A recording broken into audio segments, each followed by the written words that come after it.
Chicago.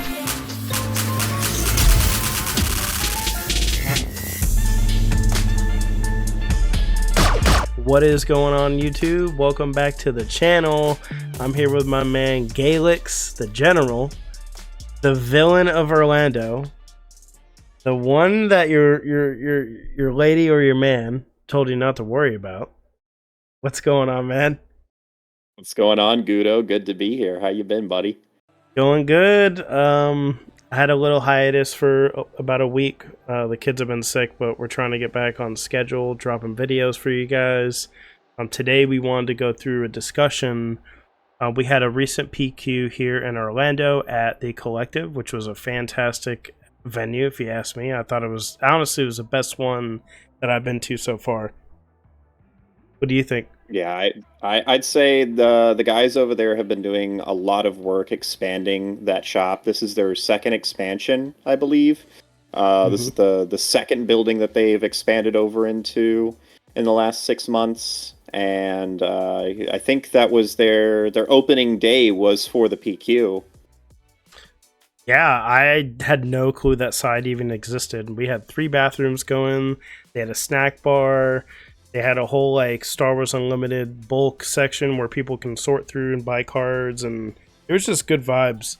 Our whole team was basically out there, so it was exciting to see everybody in the jerseys and just in a competitive environment. It was really cool. I had a blast. Today we want to talk about, so we're meeting today to talk about your Cad Blue list, which you've been championing since basically set 2, if I'm not mistaken. Is that right?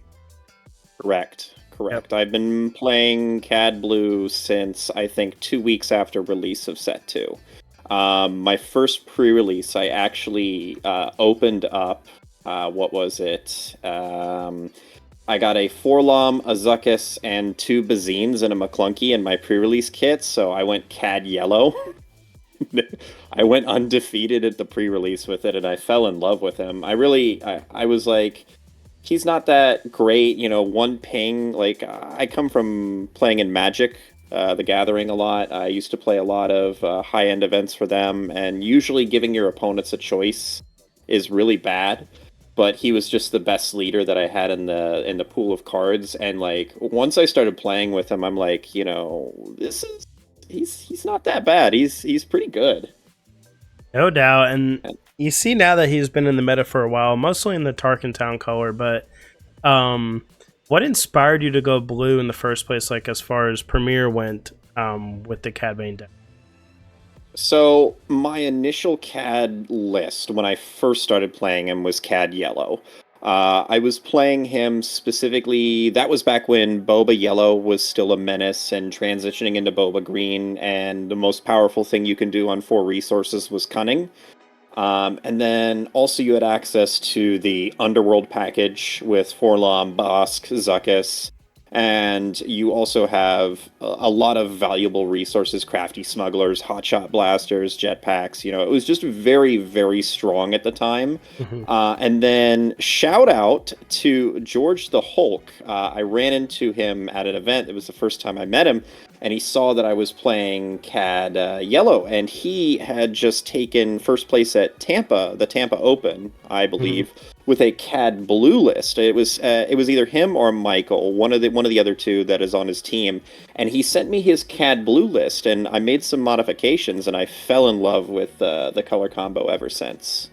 Yeah, George gets a lot of shout outs on this channel just because when I got into SWU, I was coming from Magic, and I primarily played Control, and when I found the Vader Blue list that him and Guy worked on, I pretty much played Control ever since then. I've branched out quite a bit as of the last couple sets, but yeah, shout out to George and shout out to the Boston Network. Man, also, huge shout out to Phenom as well. He took Nebraska PQ in set 3 with Cad Blue as well. Both him and George have been excellent coaches and excellent sources of information on these lists. Yeah, we're going to get into the list pretty soon. I want to talk about and give you a chance to go over your matchups during the PQ at the Collective. You just kind of soared through, and I think you were kind of under the radar with this deck because I don't know if a lot of people expected outside of Kira a lot of like hard control, so maybe this color choice wasn't like that popular at the time. But tell us about your matchups. Did you see any other Cad Bane blues? No, no. There was only one other CAD list, and it was CAD Tarkentown. I do love CAD Tarkentown, but unfortunately, it struggles. It struggles if it ever loses the board. And I was generally debating on playing Kira. I had Kira built the night before, and I was like, okay, this is a very strong list. I was playtesting online with some friends of mine, and I think it was the morning of, because I had submitted the list and then I found out the printer was down, so I had to manually put it in anyway. And I was like, all right, cool. This is a sign that I made the wrong choice. And we just grabbed Cad Blue and we shuffled it up and we full sent it.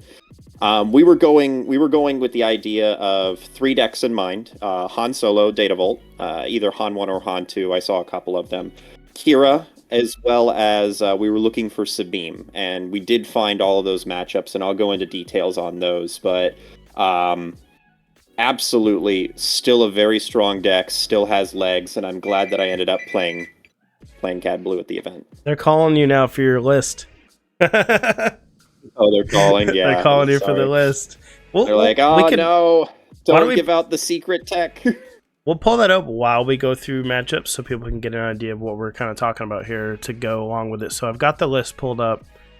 So go through some of your matchups. You don't have to go through every single one, but maybe some of the ones that were challenging or highlights, and kind of how you ended up in the top 8 and how Top Cut ended up going as well. Yeah, so we played against 3 Han decks in Swiss, which is what we wanted, and we won against 2 of them. The one we lost to was Codamian's Han Data Vault list, and that deck is, that he's an amazing player, very fun to play against, and a very, very strong deck list that he had. It's when we got to top 8, I was just looking through that, and I was like, there's no way I'm going to be able to chew through all of this. We did end up getting a game on him, but we did get Kira in round 2, which we were excited to see. I don't think the Kira player had done into the mirror control, especially with CAD list. They made a fatal mistake in game 2, where they let me capture their Avenger with Cad Bane while I had Dryden Voss in hand. Oh. So I think they were hoping the one to copy that you have too. It's so good. I love Drayden. Once again, George put me on Drayden. I'm probably going to drop him after this set, just because the 9 times out of 10, like when you draw Drayden early, he's just a resource, or if you draw him late, it's very difficult. You have to be able to stick a Cad Bane and then essentially play Drayden. And in the games that you're able to stick a Cad Bane and then play another big heavy unit to follow up with it, you were already going to win the game anyway. That's true. Where I was struggling is when I had already lost the board and I'm looking for a Snoke, I'm looking for a Cad, I'm looking for a Super Laser Blast, and then I hit Drayden off the top and I'm just like, I hate you right now. So I think we're probably going to slot in. Yeah, I think I have a 0% win rate when I play Drayden for value with absolutely nothing to capture. Now, there are some really cool things you can do where you go Relentless Pursuit, capture something big, and then Drayden into it, but the lines where that works out is like you're on 7 resources and Cad is still alive, so, or 10 resources and Cad is still, it's like most of the time you play a big threat, they play a big threat. And in the mid-range to aggro matchups, if I can stick a Cad Bane or even a Snoke, the game's already over. I don't need to win again. But that did close out the game in Game 2. Game 1 came down to the mill matchup. He did end up milling my restock, but I think it was on turn 6 or turn 7, I did draw the Bounty Hunter crew. Oh. So I just left it in hand the entire game. And waited for him to bleed out all his vigilances, because what you can do is you can go Bounty Hunter crew, grab restock, and then restock, just hitting the restock and Bounty Hunter crew. And then they can't hit it. You guarantee the draw on the 2 cards, and it's able to essentially lock out your opponent. You don't go full 4. Yeah, and you don't even have your own vigilance in here to try to mill them out. You're just like you're keeping yourself in it with bounty hunter crew, and that's how you stop the mill. The meta has shifted very strongly towards mid range, and playing vigilance for 6 mana feels really bad. Because you pay 6 mana for a vigilance. Most of the time, the green decks have either restocked or super laser teched or spark of hope or whatever the card is that ramps you for 1. So they're playing Vaders, they're playing home 1s, you're playing vigilance, which does nothing, and they're developing their board. It's really hard to come back from a do nothing. And 90% of the time when you're playing Vigilance outside of the control matchup, you kill a unit with 3 health and heal for 5, and then they smack you for 5 with the other unit that's still there. Yeah, so it feels bad. It's a dead card in most of the matchups outside of control. And even in the control matchup, we go infinite, most decks don't, right? So against other control decks, if they're not running a main board restock, we just win game 1. And then, it's going to go to time in most of the matchups anyway. But you've already got that one win, which is really where... Yeah. Yeah, I mean, when I played Boss Blue in set 2 / some of set 3, I had Bazines and Bounty Hunter crew in my sideboard, and out of aspect, I was willing to pay that against these matchups, so that way I could scoop game 1 to get game 2 and 3, but have a better chance with the post board. Exactly. And Boss Blue was a fun matchup in set 3, but realistically, the old list that we were running with Cad was known as the control deck killer. Yeah, because you're just able to recur a lot more and keep your deck. Well, exactly. What were some of your pain matchups that you would say like were close and that you weren't really stoked to see? There wasn't really any of the matchups that I was particularly worried about. It was more of the players. The Han decks that we go up against, it plays very similar. I'm sure you can find online where Phenom and George have gone into the matchups for, what is it, Han 1, the one that cheats out the resource, or is that Han 2? Han 1. Han 1. That is a very easy matchup for us because their top end is the Han unit and our top end is Avenger. So most of the time if we stick a Snoke or stick a Cad Bane, we've pretty much won the game. It's just trying to control the early game, which this deck does better than any other deck in the entire meta right now. I've had matches where they haven't stuck a unit for 4 turns in a row, and then I just flip Cad and start beating them down. The Kodamaran matchup, game 1 I got him game 1. Game 2 he was the space race, which is where this deck really struggles, is the space race. Contracted Jump Master is not going to get. Yeah, no, it's not. It's more of just kind of like an accessory if I need it to buy me a turn. It's like, hey, they slam a home 1, cool, I'll play the Jump Master to buy myself an attack, to buy myself a turn to try and dig myself out of it. And that's why I'm glad Django's gone. Django was the space race king in a lot of these matchups because they can just go, all right, birds go burr, and just beat you down. So do you think now that that's out, your deck is a little more toolboxy too? Like you have 1 Zuckuss. Your numbers on all these are very bizarre. Outside of the 3 Cad Bane units, I see you felt the need to fit Covert Strength in there. Oh yeah, which could have rounded off like a couple of these 2-ofs that could really be 3-ofs. Like Crafty could have been a 3-of. Maybe you could have had like 1 more Bounty Hunter crew or something in there, but instead you have like the Covert Strength. Put 1 restock in there because you said you want to win the game 1 against the controls. Interesting toolbox. Covert Strength is absolutely insane because you want to keep your Cad Bane unit alive because he's doing 2 damage a turn for free. And even with Bosk, right? If you ambush in a Bosk, he has like he slams into a 2 attack unit or a 3 attack unit.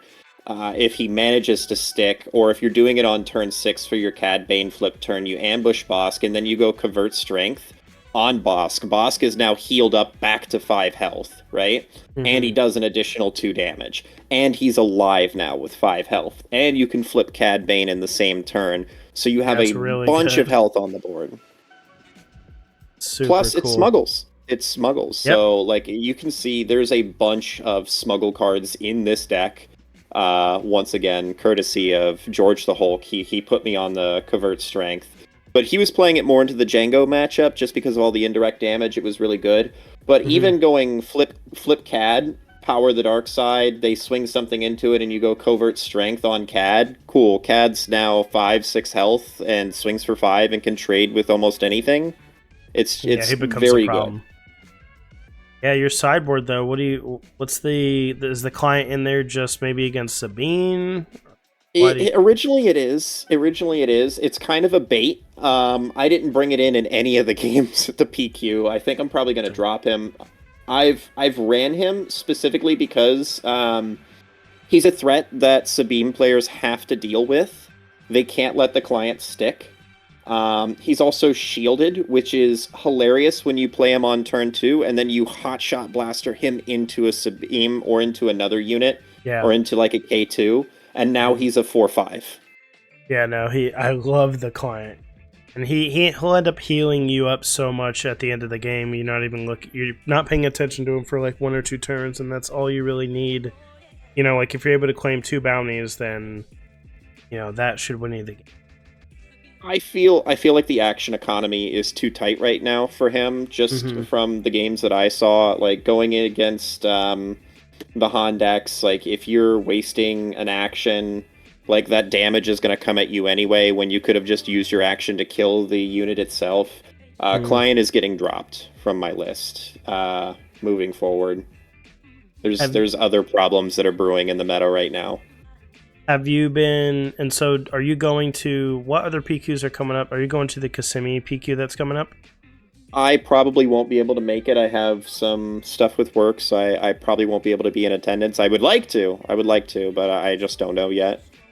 Do you think, with set 5 coming in, there's going to be a huge shift? I don't know if you've been paying attention to some of these spoils, but it's looking like the meta is going to get shaken up quite a bit from the new set. But do you think that, before rotation happens, obviously, you think you'll stay on this deck for a while? Do you think you're going to try to build on it a little bit more? Oh, yeah, I have some other lists that I'm working on for the new set. But I've been playtesting with Cad. Like that's what me and my group we use is kind of like our benchmark of testing that, and like Sabine is like how we check to see if decks are viable. Sure. And Cad hasn't dropped a game in our playtesting, so that's good. That's really cool. I think he's gonna be played all the way till rotation. The only card from JTL in here, I think, is Sidon, right? Or Contracted Jetmaster. No glory, only results. Okay, so you've got 3 cards. So Sidon, no glory, Contracted, and I think that's it from set. Well, that's pretty good though. It's actually that's very good.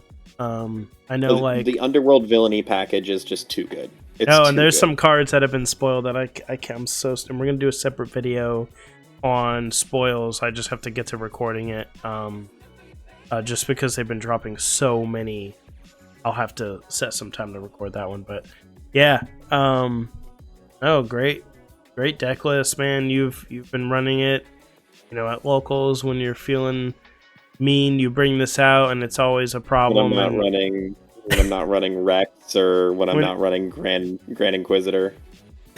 Yeah, it's great to see you on the other side of the table when we get to play at locals, and I say that with all the sarcasm in the world. You are the neighborhood villain here. Absolutely. Friendly villain. But no, it's James, thanks for hopping in here and giving us a little breakdown of your deck. But anything else you want to add before we wrap up? Make sure you, if you're going to play Super Laser Tech on 4 resources when you're playing Palpatine, make sure you ping it. Make sure you ping it. I'll keep that in mind. I'll probably be on Lake Country Palp at the next. Oh god, that's a what is secret. Your obsession with that base? Well, the best base in the game. I guess you are thinking on a level higher than me. I'm thinking on another planet. No, I'm just teasing. I actually don't know. Take it to the top 8 table in Kissimmee. Take it to the top 8 table I- of the semi. I really don't know what I'll be on. I'm thinking of maybe building on a Ray Data Vault and playing that, or playing Palp Data Ray Vault. Data Vault is so any green list right now, like that I'm looking at like some of the PQ lists, and that's the scary part, is the card Salvage. Salvage is such a strong card, and that's how I lost to Kodamarin in game 2 and game 3. Clutch card, Was for sure. Salvage home 1, getting back Poe on 10 resources. I'm just like, Well, you get 6 home ones, you get 6, well, if you're lucky enough, you get 6 techs, because the deck plays 3 techs, and then you could just, you're playing outside of your resource row, and you're recurring with Salvage, and he was not running tech. oh, I was thinking for more in the Ray deck. In the Ray deck. Oh, But, yes, yeah, in the Ray deck, no, Salvage is very good, and that should be, if it's not in your main board, a definite sideboard card for sure for these control. Because you gotta have, you gotta run them through their powers, you gotta run them through the removal, and then when they're out of the removal, like, you have the ability to restock, so you can restock out a Super Laser Blast. Yeah, but if I'm restocking a Super Laser Blast, I lose it. The thing. We have to. You look at it as the perspective of my top end is, we go Bounty Hunter Crew, get back Super Laser Blast, McClunky Bounty Hunter Crew, claim, and you blast, just repeat, and then.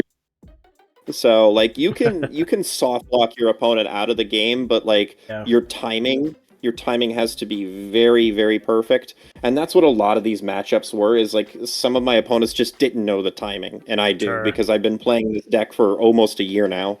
Yeah, and like, no, it's a tricky sequence for sure. It's probably the strongest lines in the entire game right now, and I know some people in the comments will disagree with me, but having the Underworld Villainy package is some of the strongest, most interactive lines that you can have against any deck. Like, that's undeniable for sure. I think a lot of people would. I mean, it's kind of Villaony's way of. It's like Villaony's way of being sort of like Quinlan, where you're hand hating, and you're doing this real disruptive package where some decks are really narrow, where they're just like, I'm just doing damage. But you're doing damage, you're removing their units, you're wasting their turns, and stealing their units, and it is a very nuisance deck for sure. Fantasy Flight, if you are watching, please give me a yellow Villainy ambush in space that costs less than 3. Please. We still have quite a bit to be spoiled, so hopefully we get some spicy stuff. I'm hoping. I'm looking for a replacement for the Jumpmaster. I hate that card so much. Yeah, it feels kind of sad sometimes, but having 4 health makes it useful, so I can appreciate it for that. Yeah. For those. It dies to Falcon. Though. Mm-hmm. So. Well, all right. Thanks for having me, man. Gudo. Yeah, we'll keep in touch, man, and hopefully I'll see you on the tables. And guys on YouTube, thanks for watching. If you like the video, hit that subscribe button, and we'll see you later.